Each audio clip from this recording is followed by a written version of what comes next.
Hello there, ladies and gentlemen, and welcome to another episode of CookieCast. Today on CookieCast, it's the Darkest Timeline podcast. We're into triple digits here, folks. That's how good this is. Managed over 100 episodes. We're heading towards, 200 episodes, basically. If you want to get in on the movement, be part of the crew, it's just a click of a button away. Watching us on YouTube, click subscribe. Drop us a comment, let us know that you did that. Listening along, SoundCloud, iTunes, or wherever, do the same. Subscribe, drop us a comment. So here we go. This is CookieCast, the Darkest Timeline podcast.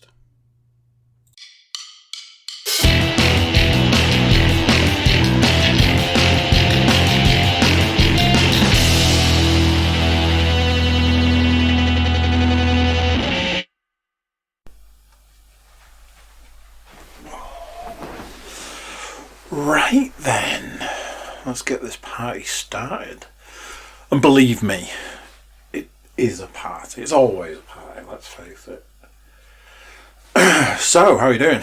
It's that time of the week again. So, a while ago somebody said to me, if you had to guess, whatever, who was the most edited person on the podcast, who would you say it was? And, it was in a group setting and they were talking about, who people thought it might be. And certain names got mentioned purely through things like the amount of time they've spent on the podcast means that naturally they would be the most edited. Then there was like people that they were like, oh, this person doesn't care what they say or what other people think, so they're bound to be the most edited person. And at that time, I said, it might surprise you to know that the most edited person on the podcast is me. Yes, I have edited people, but I try my hardest not to. And as Sam always says, if you stick to the golden rules, don't talk about race, religion, sexual preference, or politics. I knew there was a fourth one. You can't go far wrong, and that's true. And every now and then we get close to breaking the odd one, and sometimes it's fine. I did a podcast that some people might view as being a little bit close to the bone in some respects, but I never edited it because I was like, I think that that's all valid. I had another podcast that I had to get somebody else to listen to before releasing it because I was like, does this break any rules? And again, it was a case of it's a little close to the bone in areas, but it doesn't break any of the rules. So I am the most edited person on the podcast, for various reasons. Anybody who listens to this and has listened to this for a while will know that I don't say any of my children's names, and that is because at this point in time, they're not old enough to decide whether they would want that information out there in the world. So although I talk about them a lot, I never use their names. I have names for them: eldest, middle, and baby. And the fact that the baby's not a baby, things like that. But every now and then, a name slips out, and I have to either, make a note of the time or actually physically stop the recording, go back, delete that bit and carry on, sort of thing. That happens more than you'd think.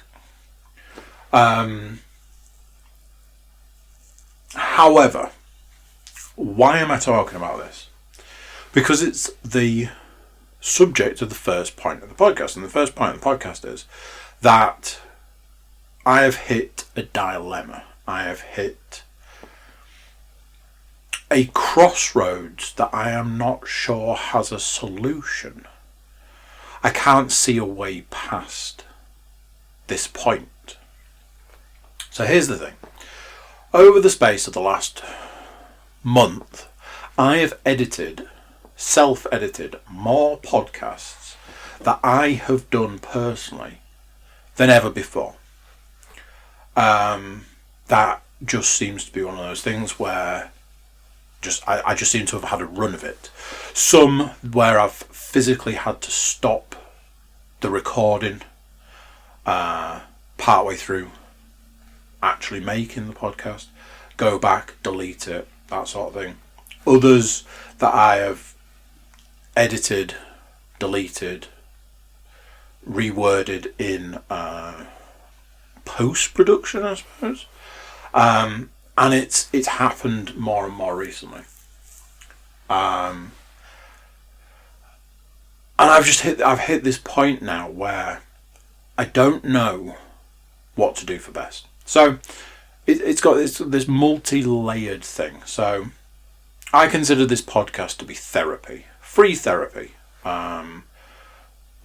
Therapy is expensive, and this is cheap. I'm sure there's a phrase. Something's expensive and something's cheap. Therapy is expensive. This is not. And for a long time, it worked quite well. It was quite a cleansing thing. Get all those things out, save stuff from the week to, blast it all into a microphone and cleanse it all and all that. So recently I was like, maybe this shouldn't be that. Maybe it shouldn't be therapy. Until over the course of last week, I've been listening to, it was a 3-part podcast. And some of the people on the podcast were talking about how one of the podcasts in question had been started as pure therapy for one of the members. And again, a cheaper than therapy solution. And 10 years later, it was still being used for the same purpose. So I was like, oh, well, maybe it is okay for this to be therapy.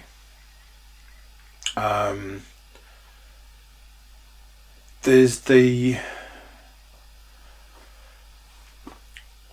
fact that, so I had a conversation the other day where I was saying, I feel that it's a fine line between, saying what I want to say or the podcast being boring. But I don't live, or I don't feel quite like I live in a world where I can say what I want to say. But then I'm always reminded of the film Private Parts. And if you believe that the film is anywhere close to the truth, Howard Stern, the sort of the break in his career came when he stopped caring about what people thought and just said what he wanted to. Now, I believe that my life is more than a little different to Howard Stern's, and I don't believe that I can get away with saying what I want to. And let's get things straight. I'm not sitting here wishing that I could, go on some kind of racist tirade, sexist tirade. It's not like I'm not, being the real me. Conversation I had in the last week, I was informed that the person I was talking to was like, I view the Darkest Timeline podcast as your rant. And if I'm honest, that surprised me a little. I was like, I don't feel anymore that it's overly ranty. Certainly not as much as it started out, because I curbed it so far through. And then the more I thought about it as the week went on, I was like, well, maybe it is just a rant. But I've hit a crossroads, ladies and gentlemen. And the crossroads is, am I supposed to be able to say what I want to say? Or am I supposed to not? And am I ultimately supposed to stop pursuing that side of things? And I think the podcast would be a very different podcast if I had to stop talking about certain things.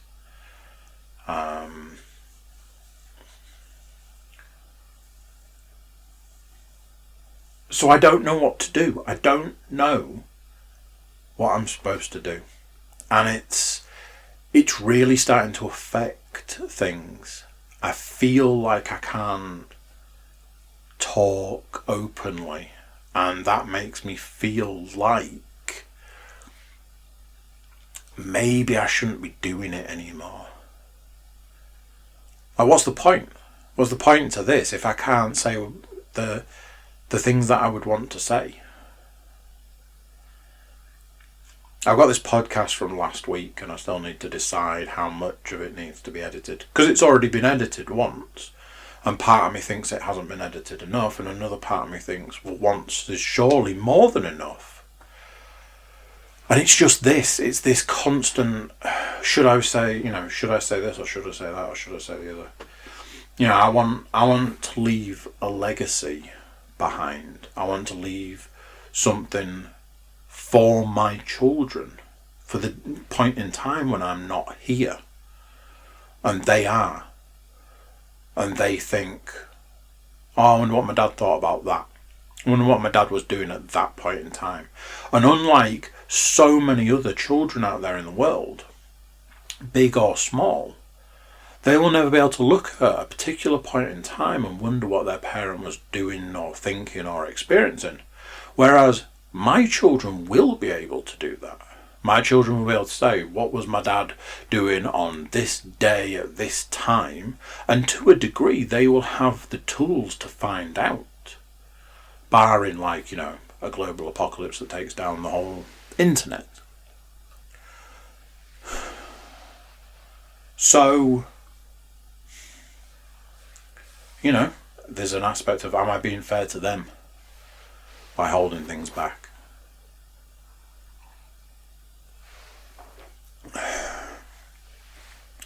But yes, I am at a crossroads, and I don't know where to go.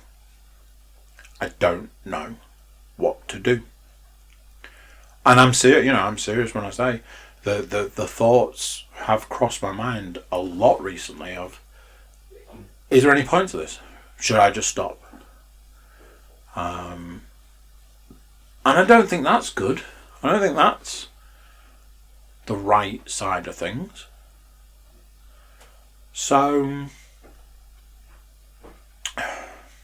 yeah, don't know where to go. I'm sure we'll find out in the near future, or the not so near future. Let's see. So, coming back to the bit where I was talking about, I don't feel that this is me having a rant. Immediately going into me having a rant, and it's going to be tiny. I just want to point out an aspect of my life in the world of podcasting.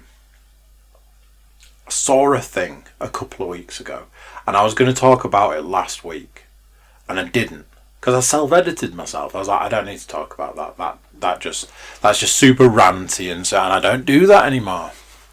And that would have been fine if I hadn't then seen it again in the last week and been like, something that annoys me and makes me quite, I don't want to use the word angry, but I'm like, it just makes me so, oh, for fuck's sake, is when yet another famous person who will have millions and millions and millions of dollars. It's not about the money. But hopefully I hope you can understand what I mean. When another famous person announces, hey, I've suddenly decided I'm going to do a podcast. All right, okay, I can't imagine you'll get any followers whatsoever. Can't imagine anybody's going to listen or watch if it's a video podcast. It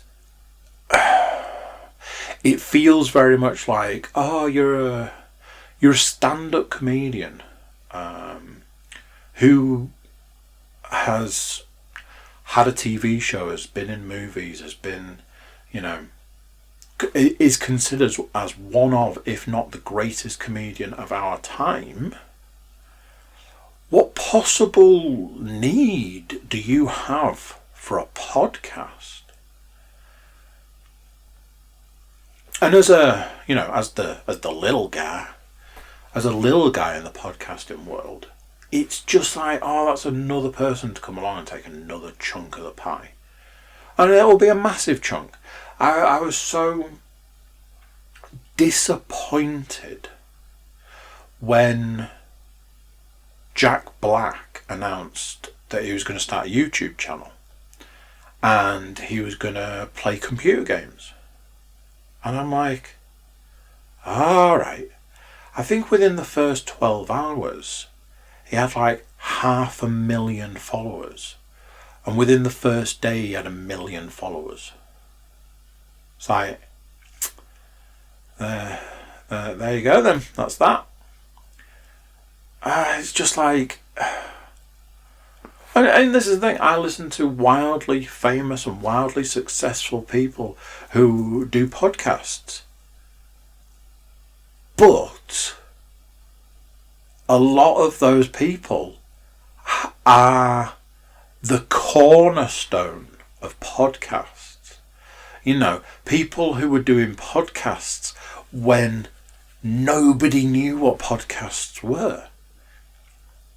The people responsible for me not only getting into listening to them, but getting into making podcasts.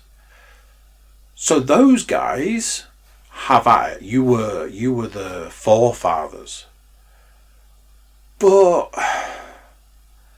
so and so who's wildly famous and is wildly rich, and again, it's not about the money. It's about, can't we just have something?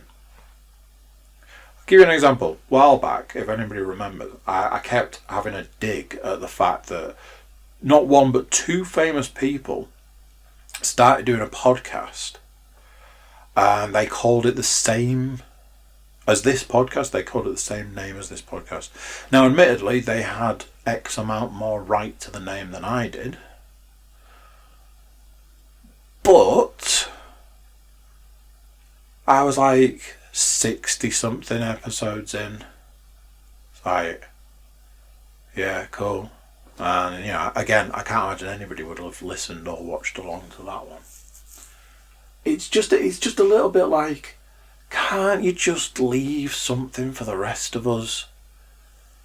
Like I say, these hugely successful people come along and just take these whopping great chunks of the pie. Here's the thing. Recently, I've had to stop listening. Not stop listening to it, because I wasn't listening to it anyway. I've had to, delete certainly one. I feel like it was 2 podcasts, but I can't tell you what the second one was. But I had to let a podcast go because I looked at my backlog. I was like, I've got this huge backlog. I will never get through the backlog, which means that I will never get to that podcast because it's the last one I would listen to. And I had to scroll through. There was like 100 episodes or something. And I looked through and I was like, I can see at a quick glance there's maybe 2 or 3 there that I would actually be interested in listening to. So I'm going to have to let this one go. Still hasn't helped with the massive backlog of podcasts I've got. But that's the sort of thing I'm talking about. People have a finite amount of time. And am I going to be like, oh, well, rather than, that person who's got enough time for one podcast in their life listening to their favourite comedian, their favourite actor, their favourite musician, no, they're going to take the time out of their day to listen to me with my self-editing and not talking about stuff that I would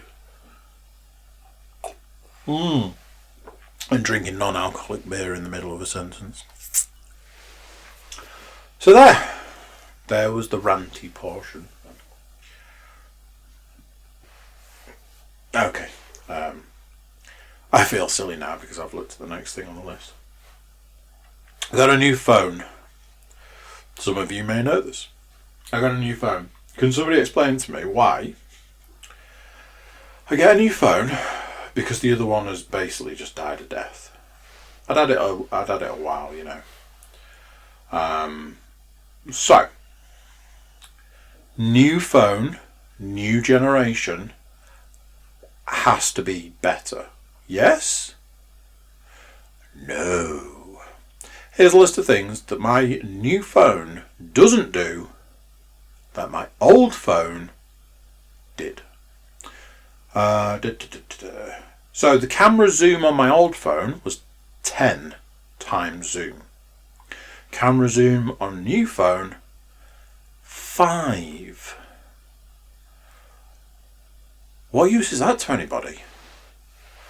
And, Len was like, well, maybe it's a better zoom. Maybe you only need 5 times. It's like, nope.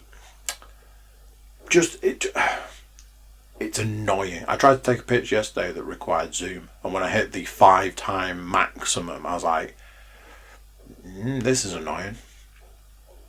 I've had this thing recently where if I pause a podcast, come out of whatever it is and use something else, and then go back to try and listen to the podcast, the podcasting app's like, I don't care what you were listening to, I think you should be listening to this. Just puts a random podcast on. It's like, okay, that's annoying. But hey, let me find the one I was listening to. Oh, okay, you haven't remembered where I was up to, and you've just started it from the beginning. Cool.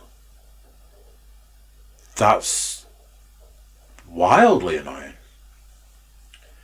On my old phone, if I turned my Bluetooth earphones on, my old phone would connect automatically to my Bluetooth earphones. The new one doesn't. No idea why. See, these are things that to me seem like, yes, that makes sense, old phone. Makes no sense that new phone doesn't do it. And finally, something from this evening. When I try and turn down, well, it's mostly podcasts, but when I try and turn something down on the main lock screen when I'm playing something, it thinks I'm trying to open the camera. So I try and swipe the volume down, and it's like, oh, you want the camera, do you? No. Try again. No. Try again. No. Try again. Oh my word, are you taking the piss? Bearing in mind, there is a button on the lock screen for the camera.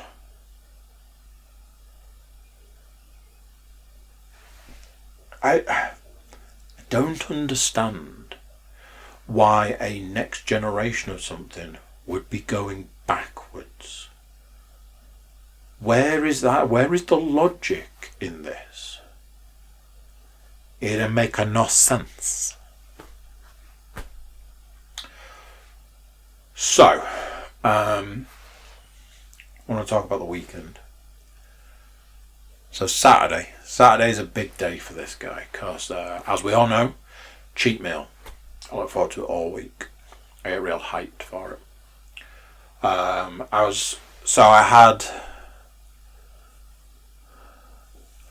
There was 3 things I was looking forward to Saturday night.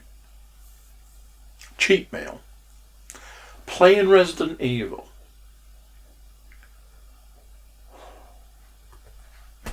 And something else.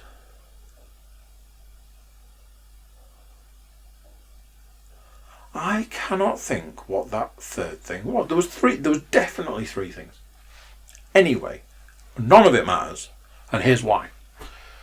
I was like this is going to sound really sad. I was like a bit like a kid at Christmas all day. I kept saying to Leanne, I was like, "You excited?"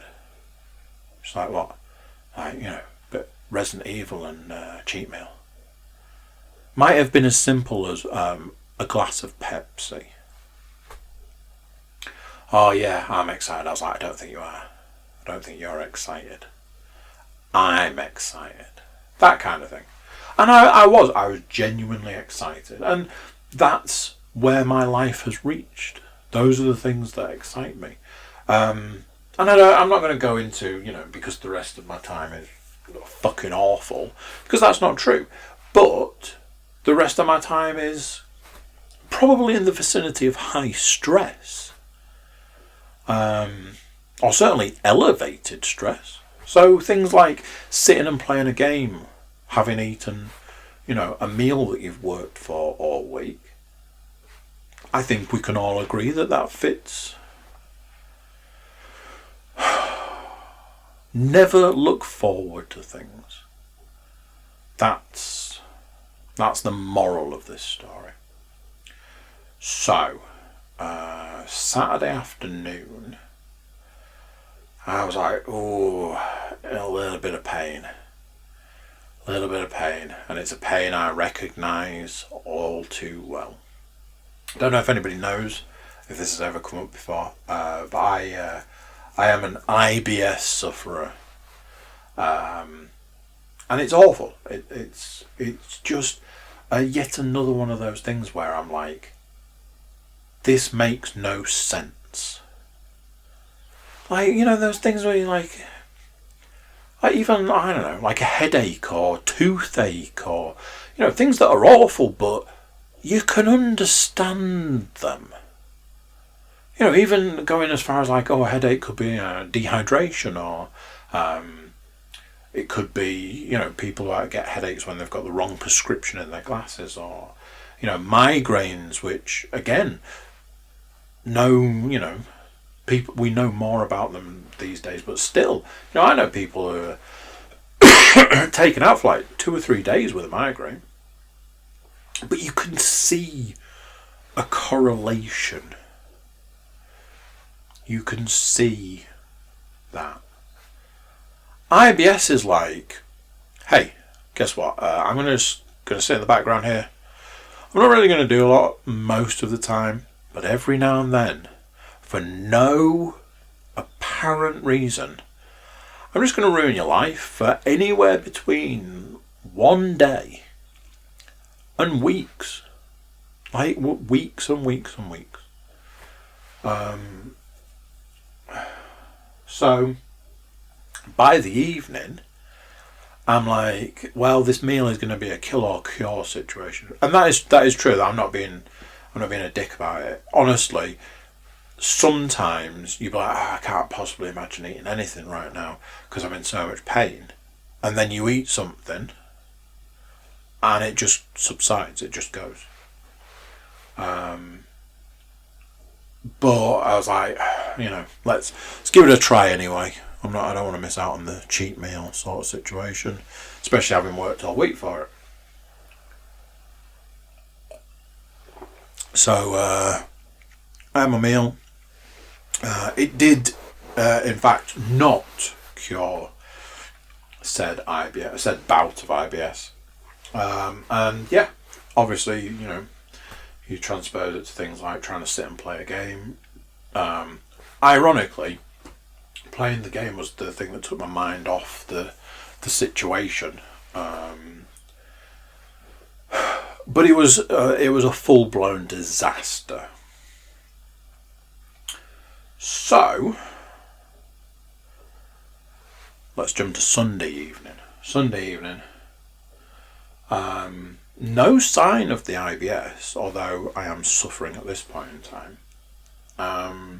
So it's like, okay, here we go. Yeah, I've got this. Get the workout done early. Get set up. Get sat down. Here, I've got it. Instead of a cheat meal, I'm going to treat myself and have a special non-alcoholic beer. And it was a milk stout, a peanut butter milk stout. Delicious. And again, I'm going to sit and play Resident Evil. My daughter, bless her cottons, decided no. What I'm going to do is I'm going to have a small amount of sleep, just enough to get me through the rest of the night, and then I'm going to wake up. So that was basically the rest of the evening. She was up and down and up and down and up and down and up and down. I ended up spending 2 hours of the night sleeping sideways on a single bed. And had to bail eventually. So Leanne went and took over 2 in the morning, half 2 in the morning by this point. And then the day started before 6 o'clock, and I was like, okay, gotta go and see to the puppy, because he wanted to get involved. And I was so incredibly tired. Just so tired. And I'm like, because obviously Saturday night, didn't sleep, IBS. So Sunday night, no sleep, child. Get to Monday morning, I'm asleep, hunched over in an office chair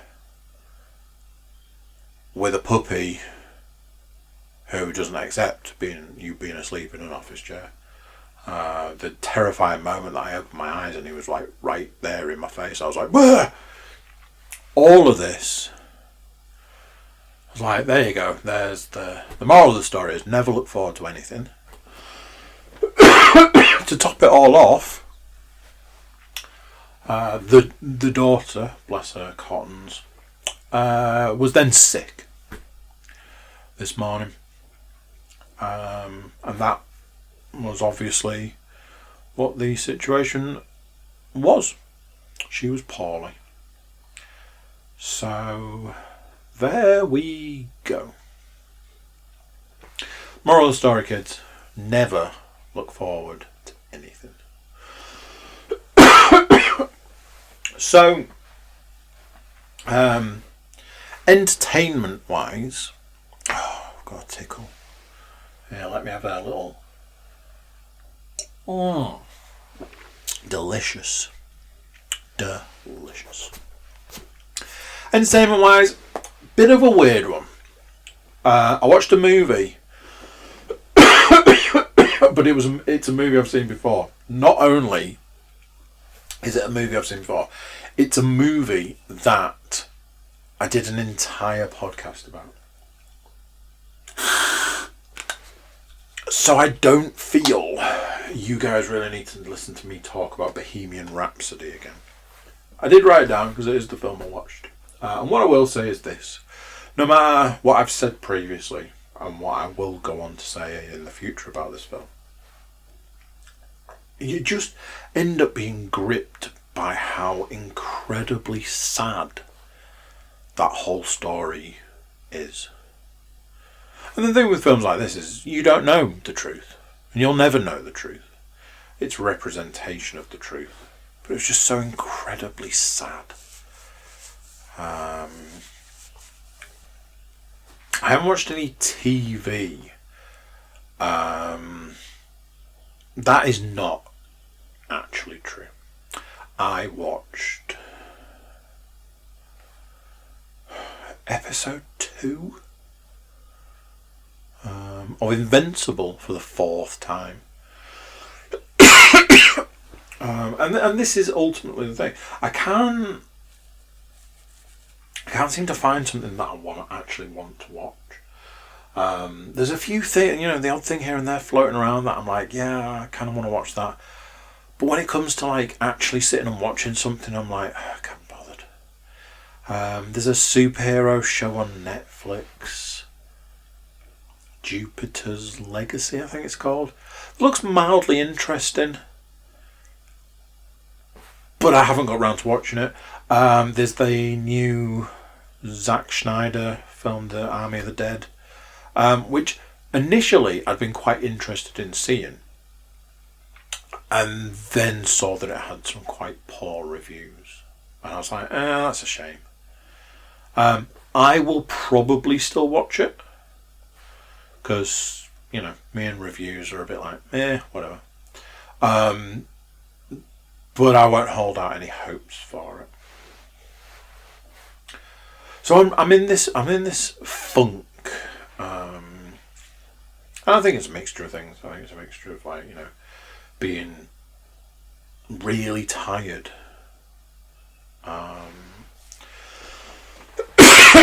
And ultimately,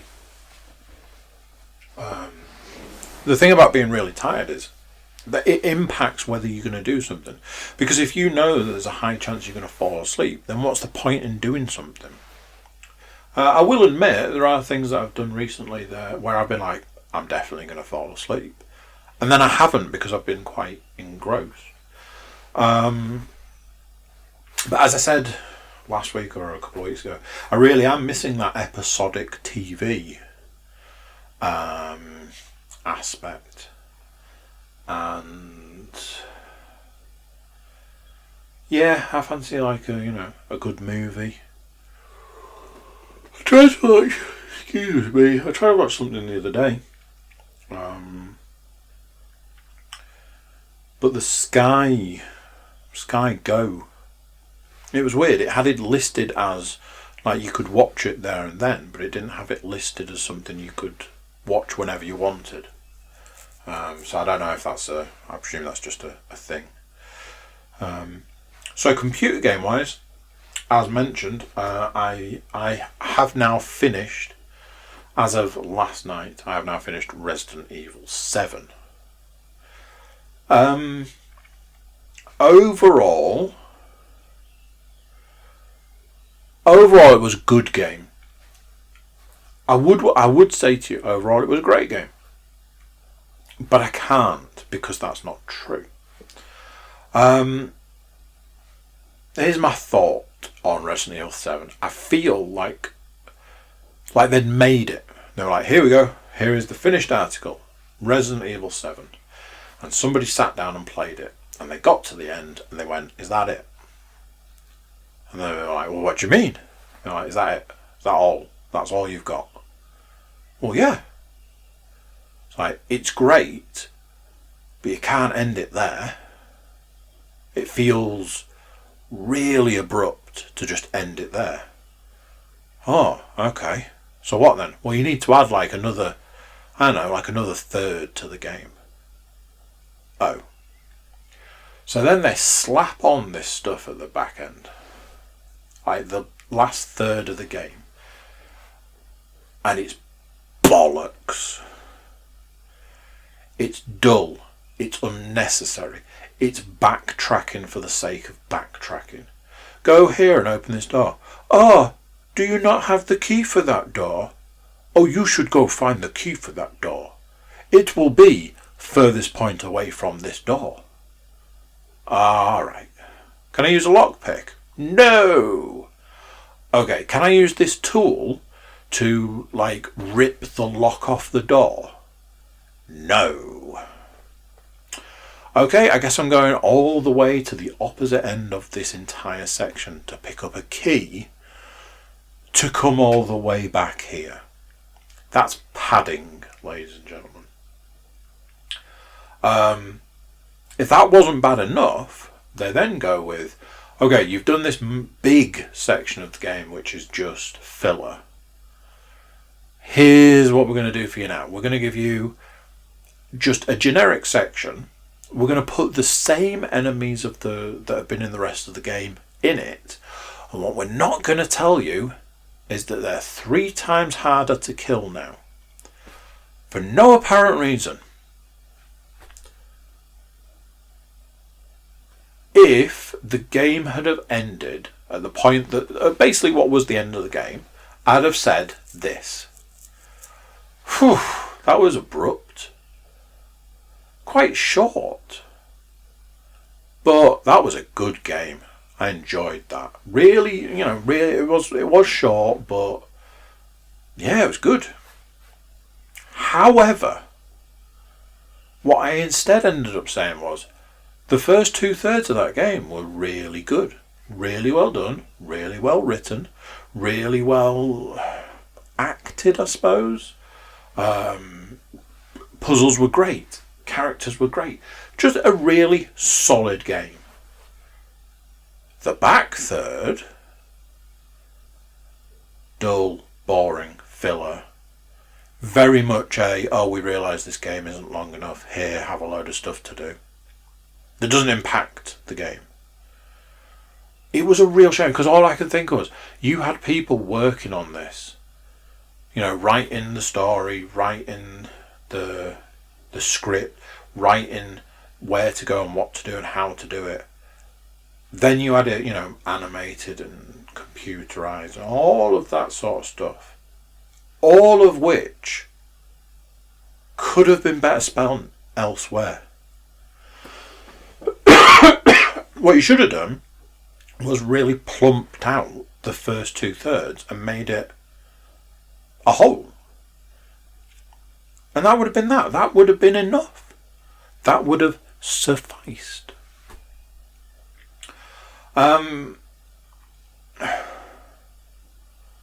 By the end, I was disappointed, and that was the thing. That was the last taste in your mouth with disappointment, which makes it hard to look past that to the stuff that came before it, which was really good, really solid game. It's just a bit baffling. I have installed and it is ready to play. Looking at the time now, I don't think it'll be today, because my game playing counterpart will be wanting to go to bed. But Resident Evil 8 is ready to rock. I want to rack. So that'll be the next game I'll be telling you people about. You people. However, Resident Evil 7 is not the only game I've been playing. Unfortunately for you, the other game I've been playing is Cyberpunk 2077. Not a game I really feel I need to review. I'm just letting you know. Something, a new, really annoying glitch is a glitch that does one of two things. You'll be riding along. I like to use motorbikes when I'm travelling around. I very, very rarely ever use a car. So you're riding along, you're on your motorbike, that sort of thing. And either you hit an invisible bump which sends you flying with such force that it crashes the game, which is really annoying. Or you hit an invisible bump which doesn't crash the game, but it sends you flying kind of like through a portal where you end up somewhere else without your vehicle, in my case motorbike, and don't really have a clue where you are. It's the weirdest thing. And it's literally 50-50 which of the two things will happen. I was going through a tunnel the other night, and next thing, I was in a completely different place. No motorbike. So it's that sort of, alright. This is new and super annoying.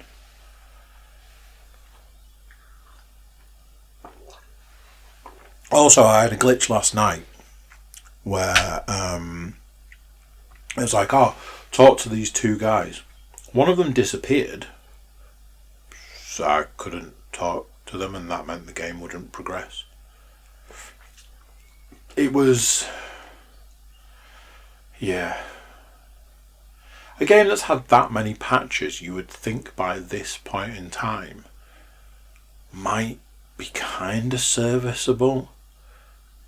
You'd be wrong. There we go. That is the podcast for this week. What I will say is this. I don't know what the future of this podcast is going to be. I feel like I need someone to tell me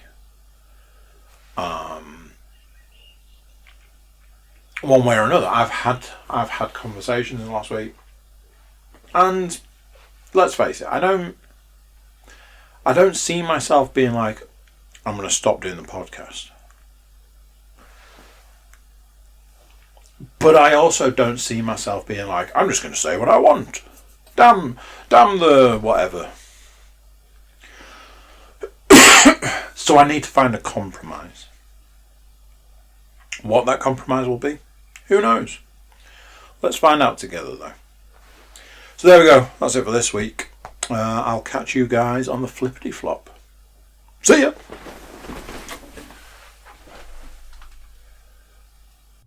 So there you go. What do you think to that? Another one done. Another week gone. Another week of everybody's life gone. I mean, you know, where does the time go? If you're digging it, why don't you subscribe? Click that button. Subscribe, whether it's the visuals on YouTube or whether it's the audio on SoundCloud or iTunes. Subscribe. Drop us a comment to let us know you've done it. And you never know. There might be a little prize in it for you. Who knows? So that's it for this one. Till next time, I'm going to say bye. And I'll see you then. Bye.